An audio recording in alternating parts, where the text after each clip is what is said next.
For much of the world, John Lennon was the sharp-witted Beatle who helped lead the biggest band in music history. He was confident, rebellious, and often quick with a joke. Yet behind that public image was someone who spent much of his life wrestling with insecurity, loneliness, anger, and loss. Unlike many songwriters of his era, Lennon increasingly used music as a way to confront those struggles. As the Beatles evolved from a pop phenomenon into one of the most adventurous bands in history, Lennon began turning inward. His songs became less about fictional romances and more about his own fears, frustrations, memories, and emotional wounds. Some of the most powerful Beatles songs were born directly from those personal battles. Looking back today, they offer a remarkable glimpse into Lennon's inner world and reveal a side of him that fans rarely saw in public. Number 1. I'm a Loser. I'm a loser, and I'm not what I appear. Released in 1964, I'm a Loser marked a significant shift in Lennon's songwriting. While Beatlemania was reaching incredible heights, Lennon was beginning to write lyrics that reflected his own emotional state rather than simply crafting catchy love songs. Influenced by Bob Dylan's confessional approach, Lennon used the song to explore feelings of self-doubt and vulnerability. The title alone was striking for a member of the world's most successful band. Instead of celebrating fame or success, he openly admitted to feeling defeated.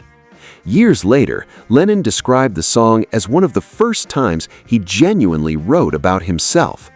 Beneath its upbeat melody lies the voice of someone struggling with insecurity despite outward success. Number 2. You've Got to Hide Your Love Away.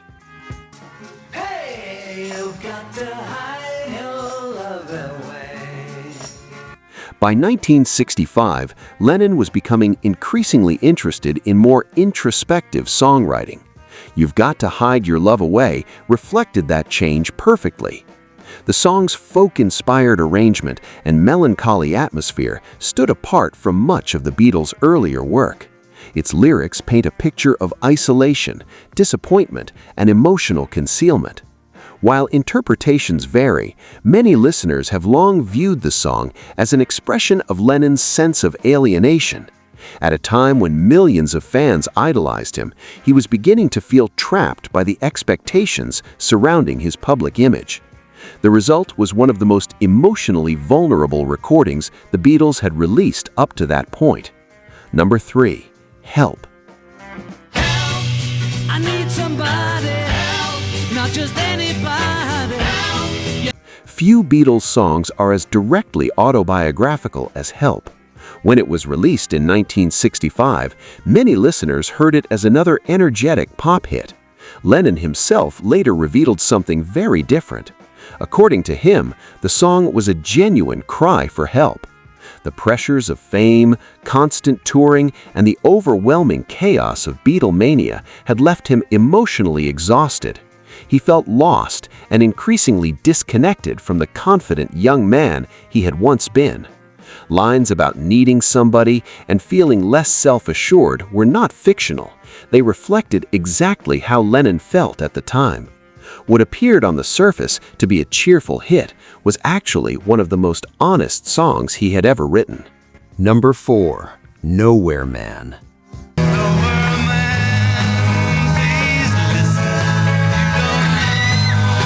If Help captured Lennon's anxiety, Nowhere Man captured his uncertainty. The song was reportedly written during a period when Lennon felt creatively stuck and uninspired. He later explained that it emerged after hours of frustration while trying to write new material.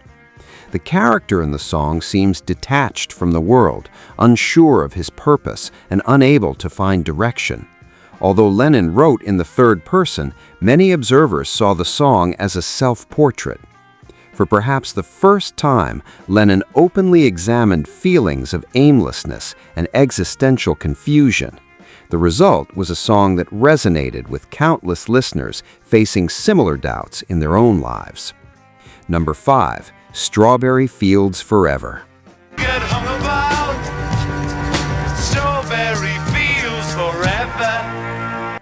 Among all of Lennon's Beatles compositions, Strawberry Fields Forever may be the most personal. Inspired by the Salvation Army Children's Home near where he grew up in Liverpool, the song blends childhood memories with deeper reflections on identity, perception, and reality.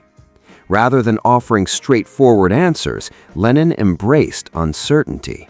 The lyrics drift between memory and imagination, creating a dreamlike portrait of his inner thoughts.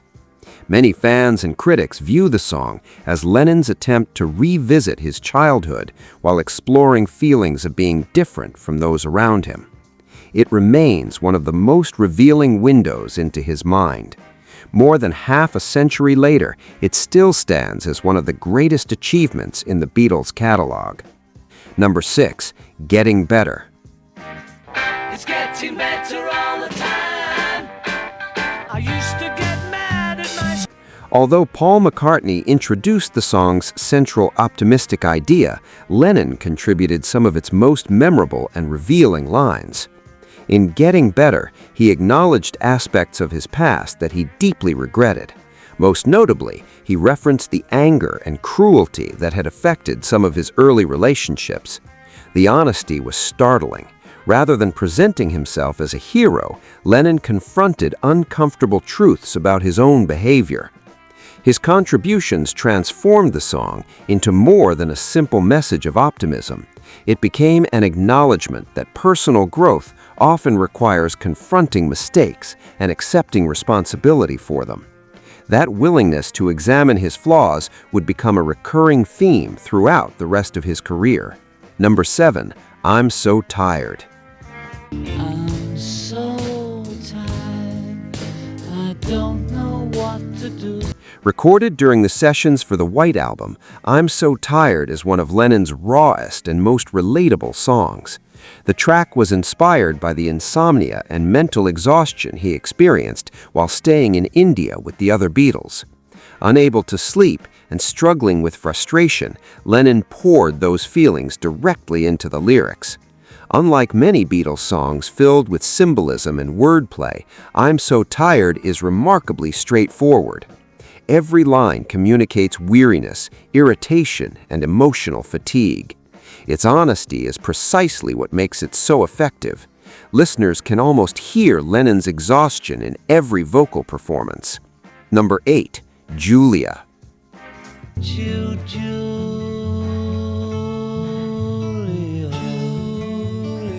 If Strawberry Fields Forever explored Lennon's childhood, Julia confronted one of the most painful events of his life.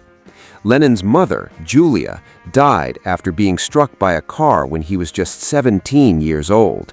The loss haunted him for years and shaped much of his emotional life. Written for the White Album, Julia served as both a tribute and a conversation with the mother he lost far too soon. The song is gentle, intimate, and deeply moving. Accompanied only by acoustic guitar, Lennon delivered one of the most heartfelt performances of his career. Every lyric carries a sense of longing, love, and remembrance. For many fans, it remains the most emotional song he ever recorded with the Beatles. John Lennon often projected confidence and defiance, but his greatest songs reveal a far more complicated reality. Behind the fame and cultural influence was a man searching for answers, confronting old wounds, and trying to understand himself. From the insecurity of I'm a Loser to the grief of Julia, these songs chart an emotional journey unlike anything else in popular music. They show Lennon at his most vulnerable, honest, and human. That honesty is one reason these recordings continue to resonate decades later. They are not merely Beatles classics, they are chapters from John Lennon's life, transformed into music and shared with the world.